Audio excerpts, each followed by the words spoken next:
IB Nation, welcome back to another edition of the Irish Breakdown podcast. I'm Bryan Driscoll. That's Trevor Trowbridge. And that guy, let's see, how can I point? That guy right there is Vince D'Addario. Hi ho, D'Addario. Vince is on the show. You That's guys know right. what that means. That means the school year's over. It's So officially summer. Yeah. If we're you gonna see my get Vince face in for the the afternoon in June, that Yep. means it is summer vacation, baby. Could So not we're be gonna more get excited. we're gonna get Vince for the next couple months, and we're Yeah. gonna have a lot of 3-man shows. Sometimes it'll be me and Vince, sometimes it'll be me and Trev, sometimes it'll be Vince and Trev. But we are rocking and rolling and ready to go. We've got actually a couple really fun Notre Dame topics coming up today, guys. We are going to discuss. We do this every summer. Vince, you and I have some fun with this. The Last Chance U. Yeah. Right. It's this last opportunity for certain Notre Dame players to make an impact for one reason or another, whether it's their last. It's like for one player we're going to talk about. This is literally his last year at Notre Dame. It's his last chance to really make a splash. And for other guys, it's if you don't make an impact this year, you might find yourself no longer a starter or no longer a rotation player because some younger player is ready to come up. And I think these are the emergence of players like this. And we'll talk about some examples once we get into the segments.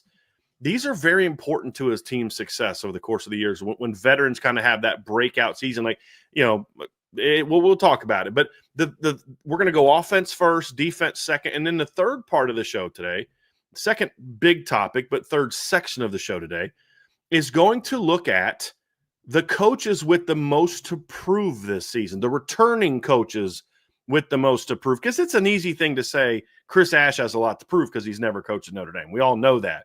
But what about the returners? And what do we mean by most to prove? So we're going to have some fun with this. It's going to be a blast. I can't wait to get to it. Before we get started, guys, do us a favor. We got that thumbs up down there. Go ahead and hit that like button for us. Make sure you're subscribed to the channel. And if you're not a member of boards.irishbreakdown.com, you are going to want to be on there. I put up a big intel piece this morning about all the official visitors coming up this weekend, where things stand coming into the visit, what I think Notre Dame can accomplish with a good visit this weekend, and for a couple guys, some dropping some hints about how I feel about Notre Dame's chances. You guys know me. I'm not going to take a kid's moment if a guy's going to commit this weekend, or if I think they're going to get a kid. I'm not just going to come out and say it directly. But if you know me well enough, you start to read those hints. So that is on the premium board only. I did tweet it out, but it's a tweet to the premium board. That's where we put those things. It's got to be a little something for the premium members only. So just another reason why you need to be on the board at boards.irishbreakdown.com. Definitely want to check that out. So without further ado, boys, let's get started on today's show. And Vince, this is something that you and I have done for several years because, we watched the Netflix series Last Chance U, and it's just kind of a spinoff of that. And really what it comes down to is those players for a team that kind of get that last chance to make an impact. And it's not about, okay, Jeremiah Love was a stud last year, and this might be his last chance to play at Notre Dame before he becomes a first-round draft pick. It's more about guys who either haven't really taken that step to become difference makers, or guys that are, that haven't quite reached their potential, and this is their last chance to shine. And it could be for different reasons. For some guys, it's they were just buried behind older players that were every bit as good or maybe better than them. For other guys, they've been starters for a time, but they just haven't really, just taken that big step. And for other guys, it's like, hey, you're going to get a chance to compete for a spot this year, but if you don't step up and play better, there's some younger cats breathing down your neck. You may not ever have another shot like this. And guys like this are huge, Vince. I mean, think about this. Where is Notre Dame if Miles Boykin, he of 18 career catches in his first 3 seasons, does not come out in 2018 and have the breakout that he had? He went from 18 career catches, like 4 of which were in a bowl game at the end of the year, where he only played because 2 guys were out with injuries. And Chase Claypool was hurt, and then Equinemius got hurt early in that game. Where is Notre Dame in 2018 if he doesn't have that type of breakout? And you could even throw Chris Fink into that conversation as well, who was just kind of a mid-level rotation guy for a struggling receiving core in 2017. Where is Notre Dame's defense in 2019 if Asmar Bilal doesn't have the kind of breakout he had in his last chance to shine, where he's just been kind of he's a good athlete, but he's not instinctive. He doesn't make a lot of plays. He's a good special teams guy. Comes into his last year, and then boom, he explodes. 70-plus tackles, 10 tackles for loss. and has that kind of big breakout season. Where would those teams have been if those veterans who hadn't quite lived up to expectations, or in some cases hadn't had an opportunity to really be the guy, where would those teams have been if those vets didn't have those breakouts? And we can look at last year and talk about different guys that stepped up last year for Notre Dame. You need that every year. And this year's team is going to be no different in that regard, Vince. Yeah, this is always a fun topic because I think, usually we kind of throw names out there. Okay, do we want to talk about this guy? Do we want to talk about this guy? And there's always guys that you're like, oh yeah, sometimes I kind of forgot they were part of the deal. And those are the ones that I kind of like to talk about a lot, because the guys that have been around for a few years, haven't really seen the field, maybe came in with some accolades and things like that, and they just haven't really impacted the team yet. And just in this day and age, with, first of all, the way that Notre Dame is recruiting, okay, and also with NIL and the portal and all of these different things, it's almost like some guys' careers, you've got to kind of push the fast forward button a little bit, because things just get a little bit more shrunk. You don't really have the opportunity to have fifth-year offensive linemen, waiting their turn to do something. Like, that's just not a reality anymore. Now, that could happen, and in a place like Notre Dame, that's more likely to happen than other places. I will say that.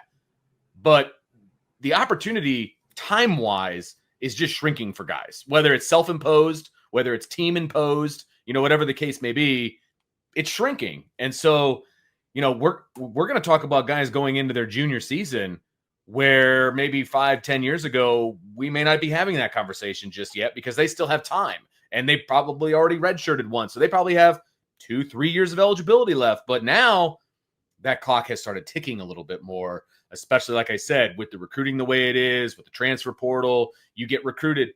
Like, you're always trying to recruit over the guys that you have. Always. That's the point of recruiting. So you're going to do that with the high school kids coming in, but you're also going to do that in the portal too, if you've got, some holes to fill. So you're kind of getting recruited against, if you're a rostered player, you're kind of getting recruited against from two different angles. You know what I mean? Yeah. And that wasn't always the case before. So I find it to be very interesting with some of the guys that we're going to talk about today for that reason. And Trev, we've talked about some of the positive examples, but sometimes guys don't really have that breakout. You look at last year, Tosh Baker goes into fall camp. He starts the bowl game at the end of the year.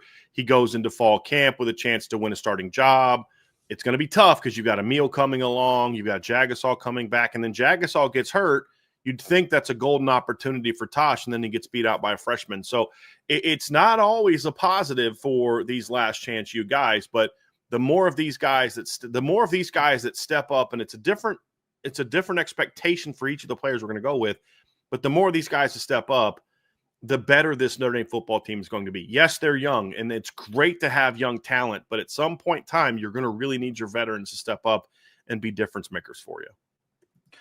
Well, to your point about this being such a young team, that's what makes this topic so interesting, is because there's been a lot of conversation amongst us three, other outlets, really on the premium message boards, a lot of talk about how young this team is and how far can, the 23 class and the 24 class take this team. Can it make another deep playoff run? But a lot of that's going to be surrounded around the guys where it's like, okay, this is it. This is your moment to come out and shine. Now, the way that Notre Dame and Marcus Freeman and his staff has recruited over the last couple seasons, there are now a lot more safeguards in place if, say, senior A or redshirt senior B doesn't necessarily work out.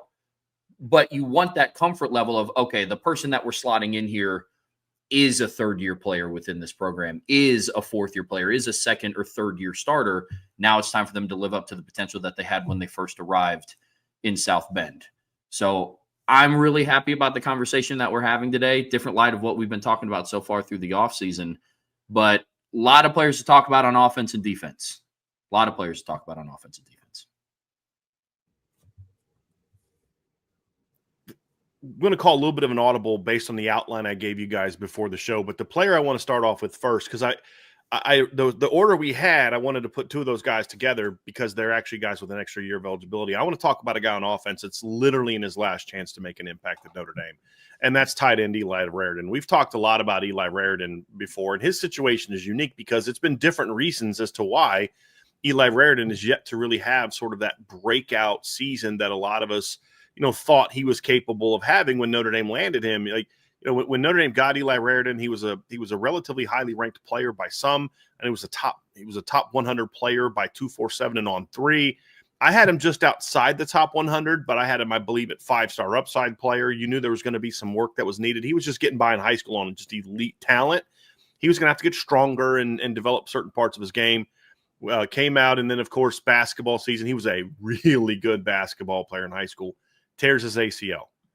Comes back to Notre Dame, plays 5 games, plays very well for Notre Dame. He was actually, what's interesting, he was their best blocker. We were all excited about his pass catching skills, but as a freshman, he was a really good blocker. And then he gets hurt again. And he gets hurt during it, and he comes back, and that injury causes him to miss a chunk of his sophomore season. And then he comes back and he plays, but it was obvious he was a guy that was going to be on a bit of a pitch count. We saw last spring and early in the fall where he was on a bit of a pitch count. Later in the year, his opportunities start to ramp up a little bit. And, there was times when Eli Raridan was, I would argue, playing as well as, if not better than Mitchell Evans in regard to just his combination of being an effective blocker and then being able to make some plays in the pass game. He wasn't getting the volume opportunities that Mitchell Evans was getting, but it wasn't so much a knock on Mitchell. It just was like, okay, maybe he's starting to become that guy. And so we go into the season into the offseason now, where Eli Raridan Mitchell Evans is gone, and Eli Raridan gets that opportunity, and Cooper Flanagan's banged up, and now Eli gets that opportunity to kind of step into that spotlight and say, hey, it's now my turn to be the guy. And honestly, Trevor, I don't know if there's a guy on this list who could have a bigger game breaker type of impact on the season than Eli Raridan. And again, it's his last chance to prove that player we thought he could be is there and ready to shine. Because of his injury history, it's weird to think that this is Eli Raridan's final year of eligibility in college. But for the reasons that you laid out, the amount of games that he played in 22-23, he doesn't have any redshirt eligibility left. And so you go and you look at what's at stake for him this season, and it is his last chance to go in and make an impact. Couple things go into this. One, there have been several Notre Dame tight ends over the years that once they finally got their opportunity to step up into the limelight, it was their turn, ready to roll. They took advantage of some of the opportunities that they have. I think of Troy Nicholas in 2013. Played behind Tyler Eifert in 2012, stepped up in 13. He shined, moved on to the NFL draft. I think of a guy like Ben Koyak, who he was a true freshman, went into his true freshman season in 2011, 1 catch for 5 yards, 2012, 3 catches for 39 yards. Came on a little bit in tandem with Troy Nicholas in 13, but in 14, when he was the guy, 30 catches, 317 yards, 2 touchdowns, including that awesome game winner against Stanford in 2014. I think that Eli Raridan is going to have statistically somewhat of a better season, numbers-wise, than what Ben Koyak had in 2014. But now you look at it, combine that with the state of the tight end room. Bryan, you and I were talking earlier this week about, look, this is what's crucial for the tight end room in the summertime. But we began that segment by basically saying, but they have Eli Raridan at the top.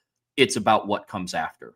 So that's how much weight we're putting into, hey, Notre Dame has a solidified number 1 tight end. Health is going to be key.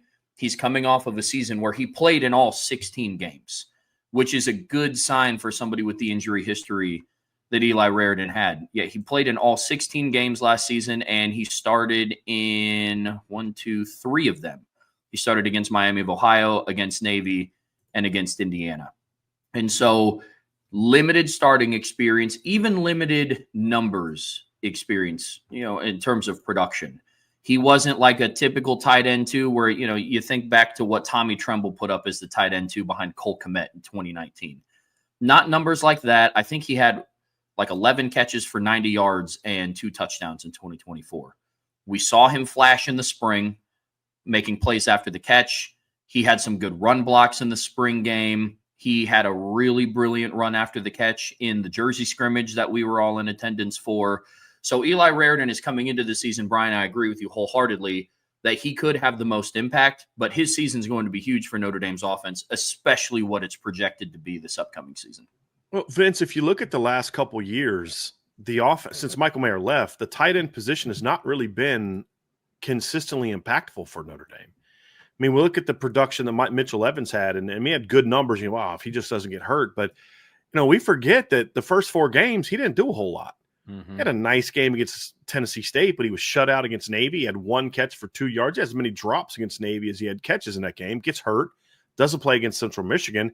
Then he has great 5 games, gets hurt, and he doesn't play a lot after that. And the tight ends didn't really do a whole lot after he went down in 2023. So, you saw Holden Stace do a little bit, and then you saw Eli Raridan do a little bit, and Cooper Flanagan caught a touchdown late in mop-up duty against Pitt, and then Holden Stace leaves, and which was interesting because he only has 15 catches for 176 yards and 4 touchdowns, but he has 4 catches for 115 yards and 2 scores in 1 game, and then doesn't have more than 16 yards receiving the rest of the year. And there were times, he got his chance to shine late in the year and couldn't take advantage of it after Mitchell Evans got hurt. Eli has a nice game against Wake Forest and then doesn't do anything against Stanford, 2 catches for 12 yards against Oregon State. Come out last year, Mitchell Evans is just kind of he's solid, that was it. He had a couple flashy games, but he was just never that guy. Eli had some flashy moments. This is an offense that's used to having impact production from the tight end, and we just haven't seen that the last 2 years. People say, well, is that Mike Denbrock's offense? Well, this is also true in 2023, where it was very inconsistent from week to week, and that was with a healthy Mitchell Evans. So I think we talk a lot about the receivers, but if Notre Dame can have a legitimate 6'7", fast, playmaking tight end in this offense, I think it could potentially be that final ingredient, Vince, that makes this offense a matchup nightmare. You've got to worry about Malachi Fields on the outside. You've got to worry about Jaden Greathouse in the slot. You've got to worry about Jordan Faison. You got to worry about Will Paulding, Jeremiah Love, that backfield. No, by the way, there's this really fast 6'7" kid running right down the seam that the quarterback is going to love to throw the ball to, or that you're getting under screens to, or you're throwing quick game to, and you're like, holy crap, our linebacker's having a hard time running with this guy. If he could have that type of breakout season, Vince, it could be that final piece that says, this is one of the best offenses in the country, and it's a matchup nightmare, not just in the regular season, but in the postseason as well. So a couple points I want to make. Number one, I don't think we have seen a Mike Denbrock offense, at least in the last few years, where he has had to his availability, tight end play. And here's what I mean by that. When he was at LSU his last year, the tight end, I think I had 1 tight end, didn't use him very much. And then when he came to Notre Dame, he had Riley Leonard as his quarterback, and we know some of those limitations there, right? This is the first year, I think, that we're actually going to be able to see what Mike Denbrock's offense can do, not only with the tight end, but also spreading the ball around and doing some different things. Because, look, remember in the blue gold game, and everybody had a chance to watch it, if I'm not mistaken, most, if not all, of the downfield passes were to tight ends, if I'm not mistaken. That could be a glimpse of what we could potentially see from this offense moving forward in 2025. And that's exciting. And it's obvious that neither CJ Carr nor Kenny Minchey are afraid to throw to the tight end. And I mean, they're putting it up and they're putting virtually jump balls. Now, obviously, they're putting it in position for their guys to make a play. I'm just using jump ball as a term because they're putting it out there where the guys are slightly covered or really covered. But they're trusting their guys to make plays. And I think that's really, really important for young quarterbacks because either one, they're going to be a young quarterback, first-year starter, et cetera. I think they have faith in the wide receivers, but to see some renewed faith in the tight end, I think could really benefit Eli Raridan in this case because he's going to – look, we know he's athletic. We know he can make plays downfield. We know he's fast. We know he's long, right? Just has to put it all together as a starter, as a guy who's going to be healthy for, 16 games, hopefully. That's what I think we got a glimpse of in the blue gold game, which gives me an excitement level for what he could bring in 2025. You nailed it, Vince. I love that point. You've got a freshman, a first-year starting quarterback. What a security blanket a 6'7", 250-pound guy that can run really fast would be and has good hands. Final piece, and Trev, you hinted about this, is the depth chart behind Eli Raridan is very unsettled. Kevin Bauman's got injury history. Jack Larson's still young. He's going to be a redshirt freshman this year. How big of a role is he going to have? Is he a pass catcher? Can he do both things? All that type of thing. And then you've got Ty Washington, who has had some issues in his career, injuries, was let go from the team last year, and there's a lot of different aspects to to kind of what he can do at Notre Dame. Cooper Flanagan, when's he going to be back from injury? And then of course James Flanagan. So there's some talent there, but a lot of question marks. And can you come out and have a guy like Eli Raridan not only play but play a whole season and be healthy a whole season, be productive a whole season? And that's something you look at and say they're going to need that, number one, for the quarterback, like you mentioned, Vince, for the overall impact on the offense, like I brought up. But like for Trevor's point about the depth, there's a lot of different reasons why Eli Raridan kind of having that final impactful season is huge. And then also for him personally, guys, this is his last chance to say, hey, I'm going to look. Eli Raridan, if he gets invited to the combine, I think is going to put on a show. Yeah. And if he doesn't get invited to the combine, he's going to put on a show at the pro day. He's going to jump high. He's going to run pretty fast. Athletic, he's going to have but if the production's not there, it's going to limit what kind of NFL draft pick you can be. Also, a second straight 14 to 16 game season would answer a lot of those injury questions. So that production there, answering the injury questions is there, because these injuries aren't things that are necessarily like huge red flags for NFL teams, ACS, unless there's like a degenerative problem we don't know about.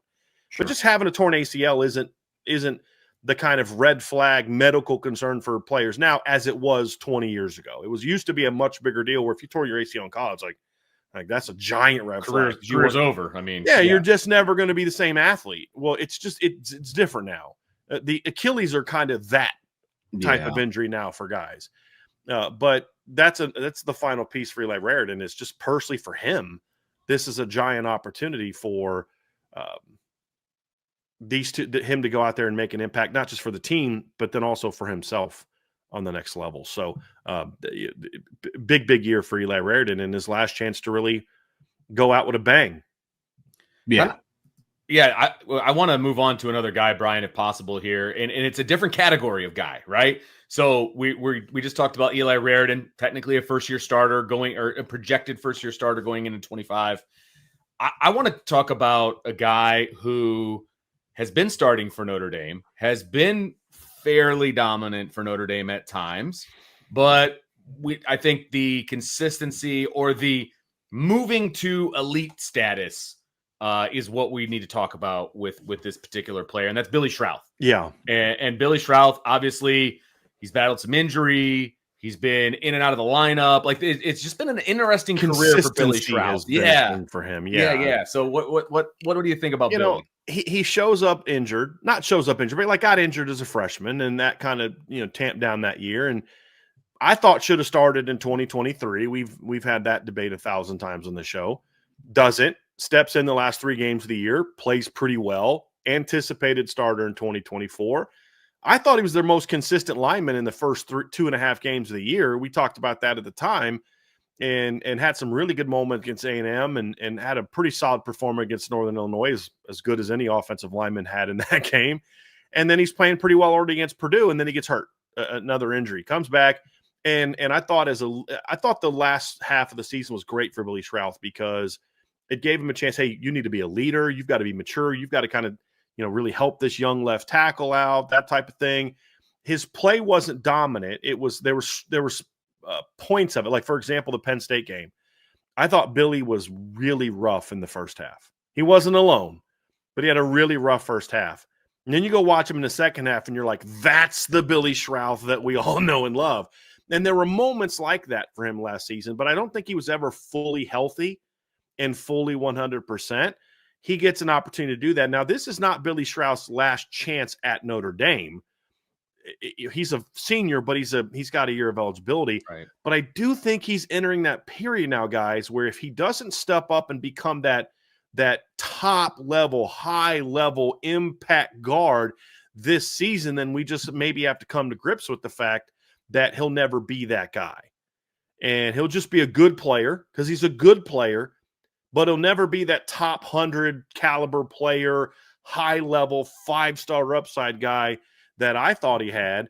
And I wasn't alone. I mean, he was a guy, it wasn't like he was some 3-star that I thought was better than everybody else. And come to find out, Driscoll, you were kind of wrong on that one. I mean, he was a top 100 player by On3, and Rivals also had him as a top 100 player. It's not often a guard is a top 100 recruit coming out of high school.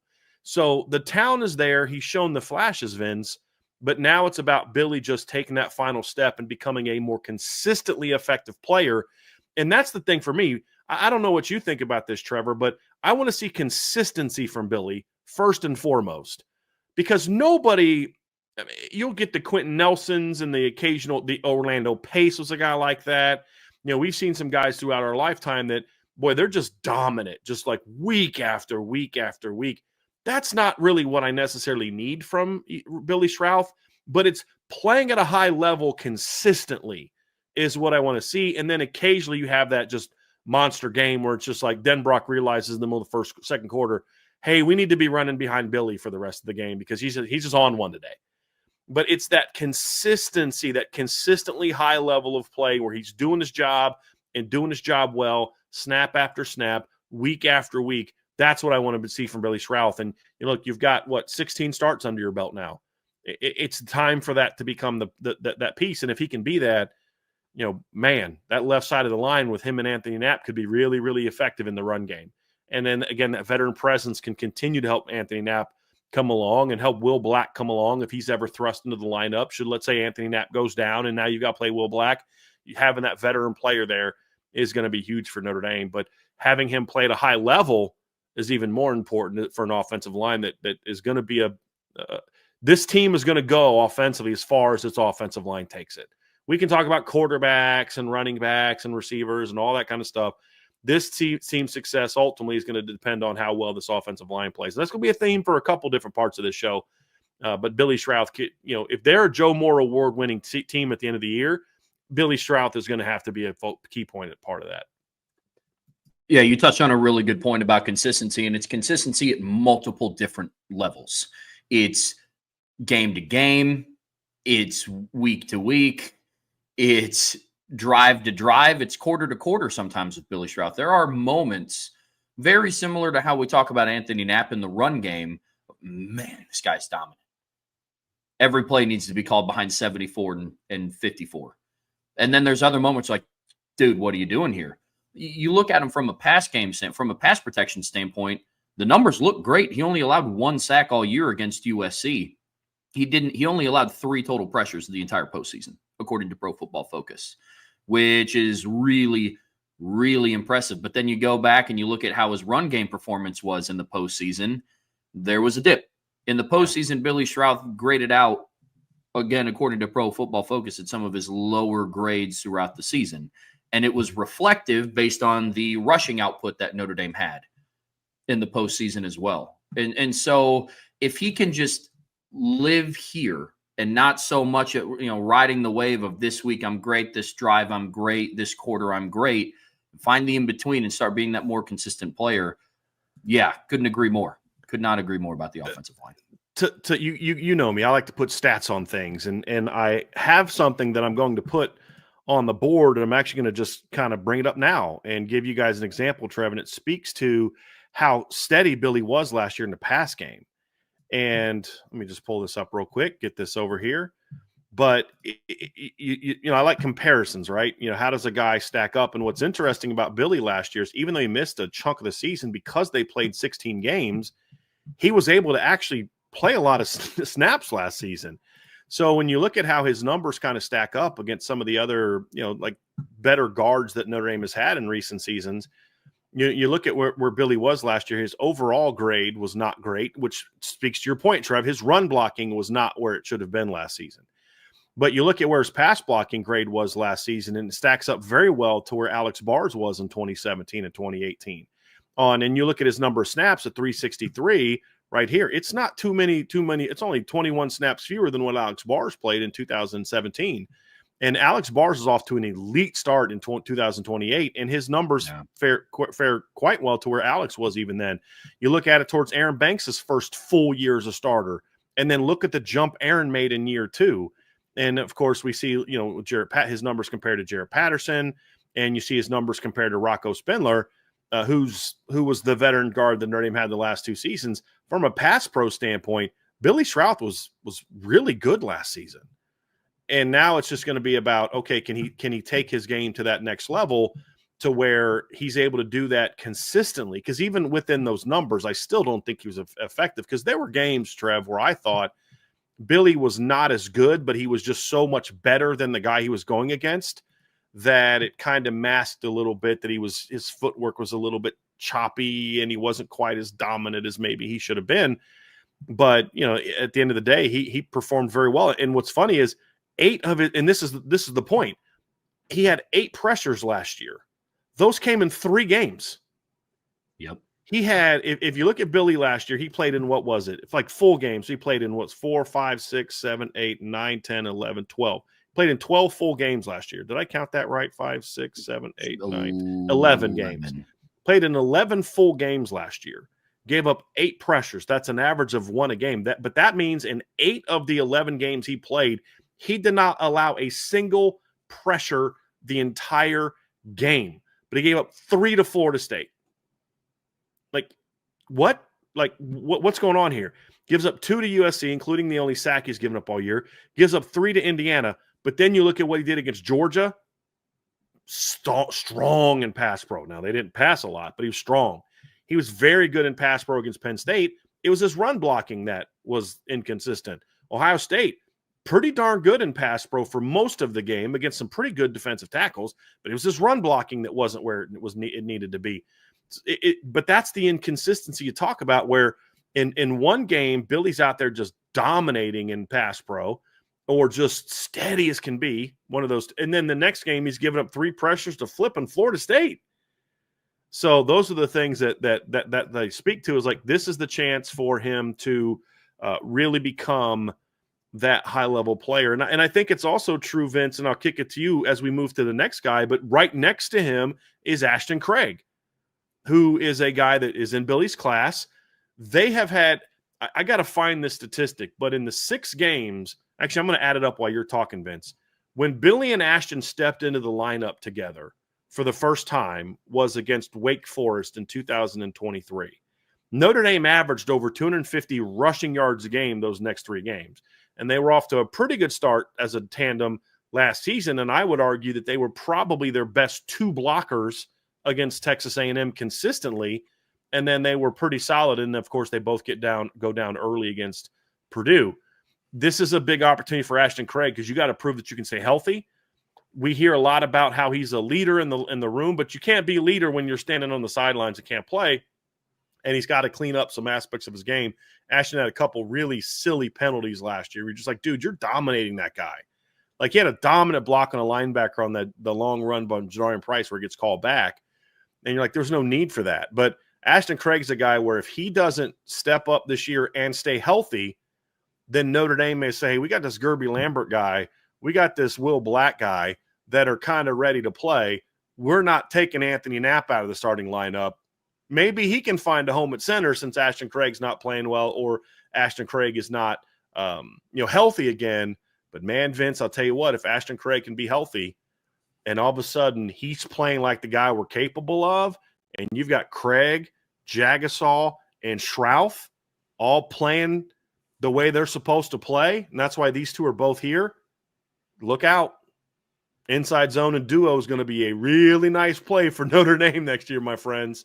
Yeah, no doubt. And that, I mean, can you just envision them opening up the Red Sea right up the middle and having, I don't care who, running the football right behind, right through that massive hole that they could open up. Look, I've always been an Ashton Craig fan. I think he could be an elite center.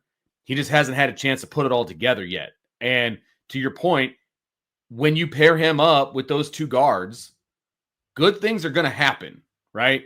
When they're all on the same page. The biggest issue that I have seen is that he just hasn't, from an injury standpoint, just hasn't been in there enough. Like that's the biggest issue for Ashton Craig. When he's in there, I think you're right. Consistency is going to be something that he's going to have to work on, obviously. But when he's on his game, he can be elite. He can be elite. And to be a center that is elite is something special, because we all know there's more that comes with being a center than other positions, right? You got to snap the ball. There's just things that come with it, right? And you're not going to be able to fire off the ball the same. You're not going to be able to do a lot of the things the same. Arguably, when the snap count is, you're going to be able to get off all of those things. But Ashton Craig is a dominant center as long as he can do it for an entire season. That's the key here. And we're talking about a potential offensive line that is a Joe Moore award-winning line or a Joe Moore award finalist line. And with the best 5 guys that Notre Dame has, he's the best center that they've got. No doubt about it. But also to your point, if he's not doing what he needs to do, because that's what this entire show is about. This is your opportunity to take it and run with it. And if they've got elite guys just chomping at the bit to get in the game, and if he doesn't do what he is capable of doing, which is be a dominant center, be one of the best centers in the game, he has the ability, Bryan, to be the best center in the game. I am confident in that. That's strong. That's a hot. Vince coming in hot. Take man. Number 1 and show number 1, baby. I love it. Love it. I'm telling you, I'm a huge Ashton Craig fan. Vince, you've been on this since he was in high school. Correct. So you've been consistent with this, and look, he started 6 games, and I'll give you some, and you can't say this is a coincidence. He started 6 games at Notre Dame, and they've averaged 239.5 rushing yards per game.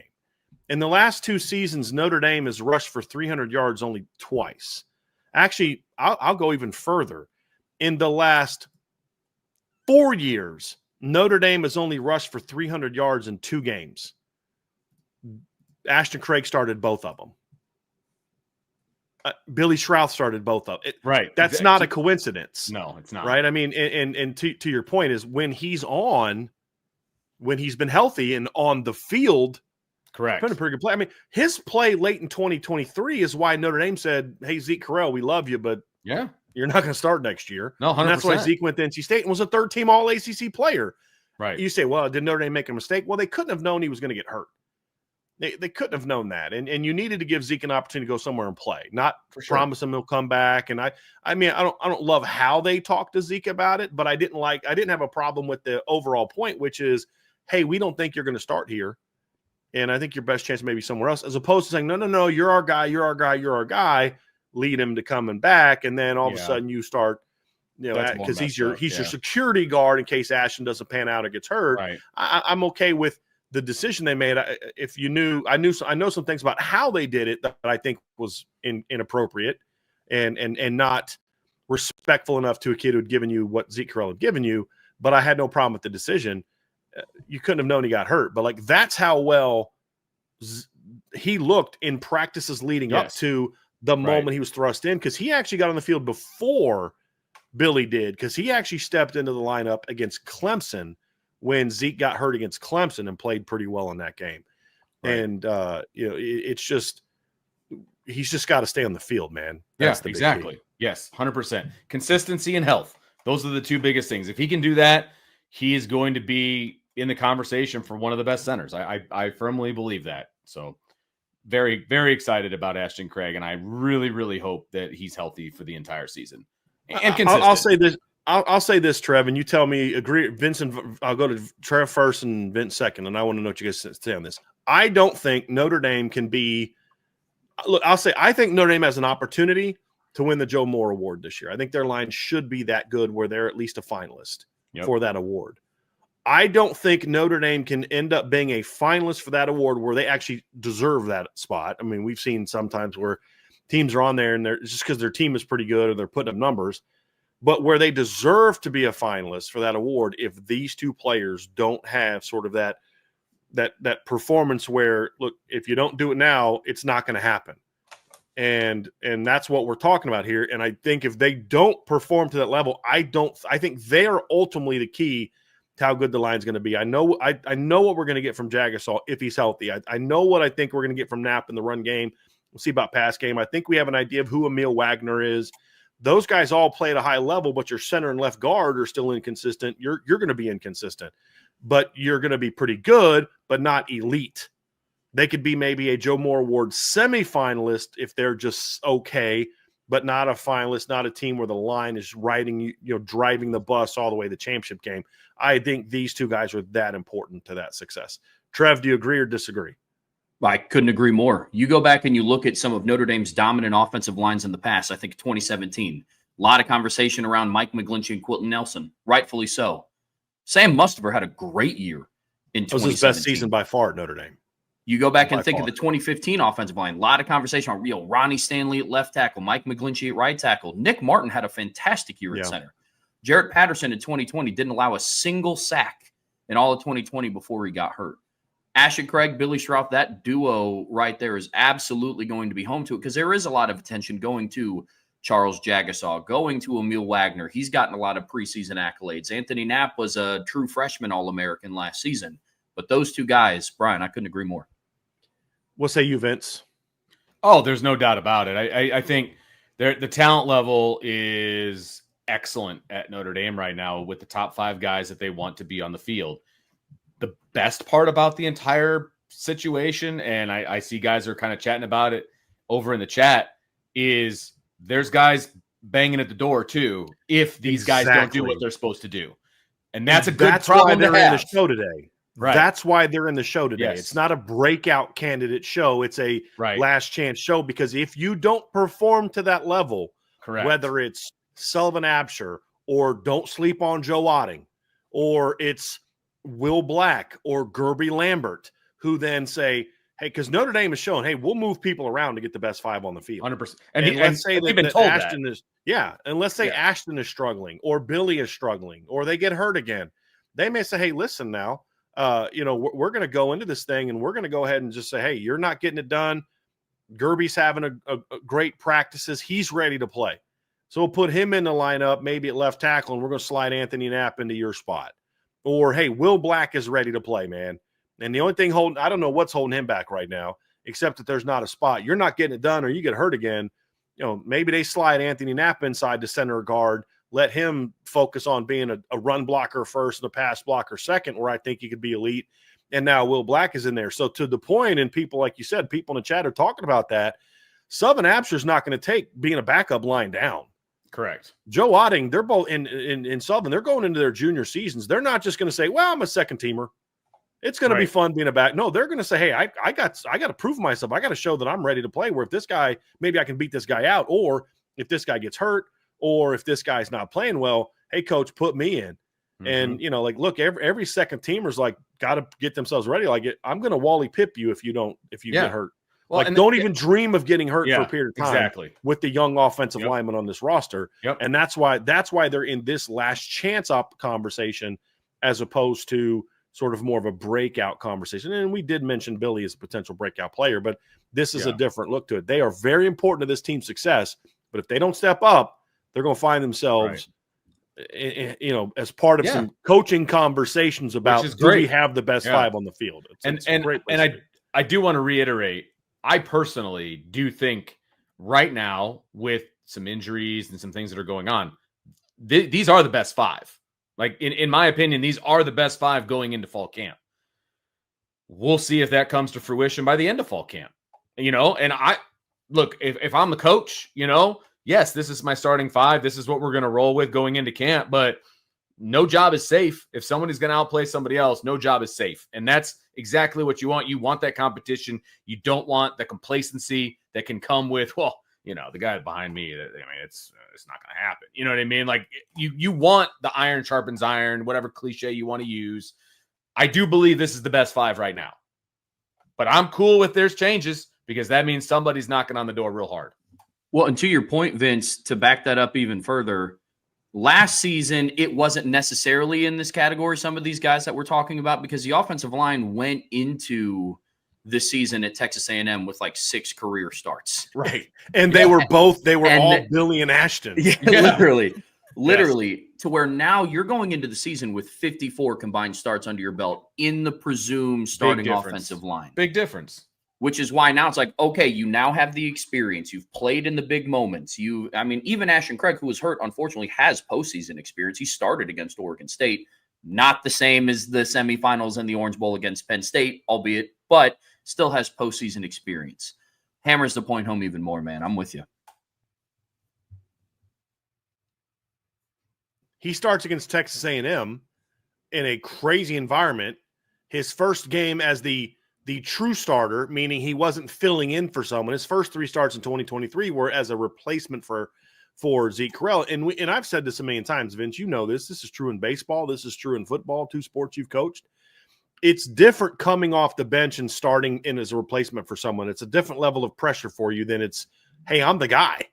And Correct. He handled himself fine.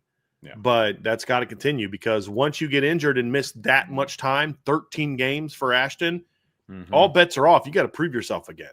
Yeah. And same thing for Billy. Look, we saw this a year ago where Rocco Spindler and Pat Coogan were starters the whole year. The year before, Zeke Correll started the year before.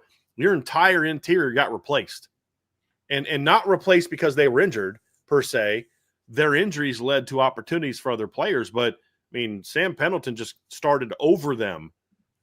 Ashton Craig started over them. Talking about Rocco and Pat Coogan, then of course, they told Zeke Correll to go somewhere else because of the performance of Ashton Craig the year before. So it certainly speaks volumes about how good this team is. And think about it. We just talked about the depth. This is a team that lost Sam Pendleton, Rocco Spindler, and Pat Coogan to the transfer portal, which apparently for ESPN is way more important than Notre Dame having Leonard Moore come back. And that's all they want to talk about as far as where Notre Dame is as a team and why they dropped in their power rankings. There's a reason. Right. There's a reason for it. And it's not just the starters. It's also the depth. And this is an incredibly deep line when you consider that who they lost, the 3 transfer guys, plus you lose Tosh Baker. Ty Chan also transfers out. It speaks volumes about how deep this offensive line is and how good it is. Let's got one more final piece on offense that I want to get to, guys. And this is a different type of situation. We've had 2 categories of sort of this last chance. It's Eli Raridan's last chance to be a star. There's no debating if he's going to be the starter. He is. Second of all, it's you look at it and say, okay, you've got Billy and Ashton, who have been good players but need to kind of take that big jump into big-time players and need to prove they can stay healthy. They've both missed time with injuries, etc. They've got now we're in a different category, which is it's a guy that could really help this team. He's battling for attention. He's battling for opportunities. He's battling for a rotation spot. If he can step up and have a good offseason, have a good fall camp, he could really help this team out. But if he doesn't, he's going to get passed up quick. And I'm talking about KK Smith. Vince, you and I have seen it for a couple of years now. It's easy to see, and when we're at practice, it's easy to see that this kid can absolutely burn. Mm-hmm. I mean, the speed, and it's easy speed. But he struggled with a lot of things. Can't get off the line because he's not strong enough. He's got to improve as a route runner. He's got to play with more urgency in everything he does. He doesn't always use his speed the way he does. KK's in a situation where he has the kind of skill and talent to really become a difference maker for Notre Dame and give them something they don't have a lot of at receiver. But I could also see a scenario where, KK could be sort of the surprise player on offense. We're like, where'd this kid come from? Kind of like the breakout Chris Olave had at the end of his freshman year, and then as a sophomore, like underrated 3-star kid. Nobody knew about him, doesn't play much as a freshman, then has like a big game in the Big Ten. He actually had like 2 touchdowns against Michigan, then has a big game against, I think it was Northwestern in the Big Ten title, or has 1 catch for like a big play, then does well in the postseason, and then the next year he breaks out. And you're like, who ever heard of this guy? But he had a skill set that they really needed on that team. And KK could be sort of that breakout. Where the heck did this guy come from a national standpoint? And we're all like, well, we've been waiting on this. He could do that. But, Vince, if he doesn't step up this spring or this fall camp, then he's going to find himself getting passed up by Will Pauling, and he'll stay behind, the Jordan Faison and Jaden Greathouse. And then he's got to look over his shoulder for Cam Williams and Logan Saldate and Elijah Burris and Scrap Richardson and Micah Gilbert. So this is a big, big, big spring for KK Smith. It really is, in my opinion, guys. It's now or never for KK Smith. Do it now, or you're just not going to get that opportunity at Notre Dame. Well, and what stinks for KK is he pretty much lost his entire freshman year because of injury, right? It was a broken arm, I think, or a wrist or something along those lines. And he just did not have a chance to compete in a year where he might have been able to get on the field and maybe entrench himself into kind of maybe not the rotation, but close to it kind of a situation. Like I think that was his best opportunity to get on the field before now. And so now he's going into his junior year, which is wild and crazy to me because we just haven't seen him contribute on the field. And now he's going to be a junior. And so he's in a completely different space than these other guys because he's either going to contribute this year or we're never going to hear from him again at Notre Dame. And I don't mean to be callous when I say that. That's not the point I'm trying to make. It's that there's the emerging talent at wide receiver is real. And Notre Dame has proven they're not afraid to go to the transfer portal at wide receiver to fill some perceived holes.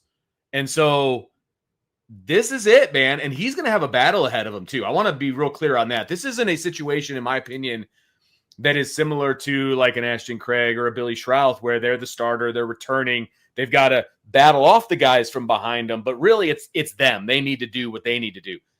He's kind of equal with a lot of guys who are competing to be in this rotation. And there's only so many spots, right?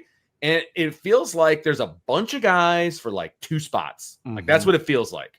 And, depending on how deep they want to go and, all you of can even those argue things. one, Vince. Right. Exactly. You could argue could argue it's he's because he's more, it's Faison, Greathouse, Pauling, and then who's going to be that 4th guy as part of that rotation. And yeah, right. Absolutely. So there's a lot of guys. Like we saw good things from Scrap Richardson. We saw good things from a lot of different guys in the spring, right? KK's got a battle on his hands and nothing is going to be given to him. He's going to have to earn it if he ends up getting in the rotation this year. And I fear for him that if he doesn't, he might be looking elsewhere moving forward. Yeah. Well, the summer fall camp position battle that I'm going to be keeping an eye on might not even be, well, I doubt it will be for a role in the starting lineup, but it's going to be between KK Smith and Cam Williams. We've talked about it on this show before. Those are 2 guys that possess a skill set on this roster, in this wide receiver room. They have a skill set that the other guys don't. They can flat out fly. The thing that Cam Williams has already just naturally on KK, this isn't his fault. This isn't due to injury history or anything. Cam Williams is just bigger. He's 6'2". He's already over 200 pounds. KK Smith, he's 5'11", $175. Not his fault, but that's what he's already going up against. What he has on him is experience at the collegiate level. He's now going into his 3rd year in a college program. He is more time building chemistry with some of the quarterbacks in the room, not all. I know Cam Williams and CJ Carr have pretty, really good rapport. But I think that's what makes KK Smith such a highlighted player in this category, is because of the skill set that he possesses. Like Bryan was talking about earlier. You guys saw it. He can absolutely flat out fly. I've seen it at times when I've been at practice. The kid can move.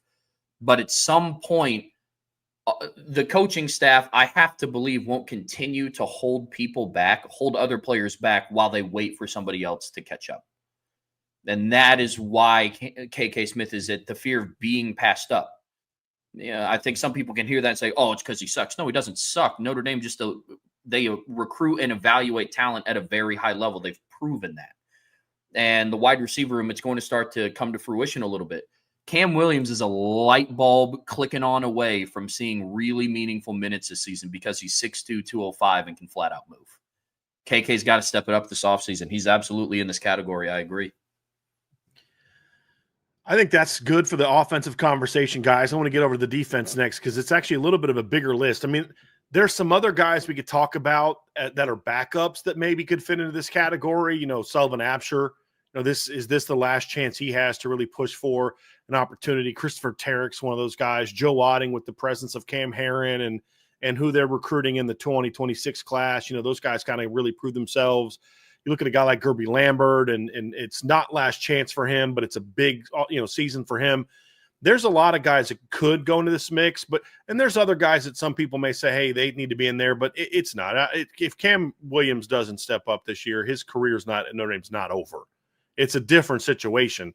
But we will be having that conversation about him next year if he doesn't step up. But I think these 4 are the main guys that I look at and say, these are truly those last chance to really make an impact on some level, or it's either just not going to happen for the 3 older guys, or you're going to end up getting beat out, which is what is the case for KK Smith. But I think you nailed it, Trev. If he does in fact step up, it gives you a much needed element much needed element in that room. And it's really going to come down to urgency and gaining strength. That's been the issue. Somebody asked the question, and I don't know that I necessarily loved the way the question was asked, but if he's as fast as people say, well, he is as fast as people say. That doesn't mean he's a great football player. But the question was very valid in that, well, why not use him on the return game? Fair. But the lack of strength that hurts him as a receiver also hurts him in the return game. You've got to be stronger than that to be a difference maker in the return game, in my opinion. So that's a very valid question. Like, this guy's a burner, like everybody says. Why isn't he able to do this here? The same thing that keeps him from doing that is what so far, in my opinion, has kept him from really breaking out as a receiver, which is just that lack of playing strength. And that, more than anything, is going to be the biggest key for KK, on top of he's got to stay healthy. And that was also something that hurt him last year. But those two things kind of go together a little bit, which is why we haven't seen that from KK. So we're going to move on to the defense next, folks. But before we do us a solid, hit that like button, hit the subscribe button, hit the notification bell, share this podcast, sign up for the message board at boards.irishbreakdown.com. Had a big intel drop about the visitors that are coming on campus this weekend. You are definitely going to want to check that out. For sure, win a rundown on the entire group of uncommitted visitors who are going to be here on Saturday and what's at stake for Notre Dame this weekend. And it's a huge weekend. The class can't be as good as they want it to be unless they knock it out of the park this weekend. That's how big it is. So you're going to want to check that out.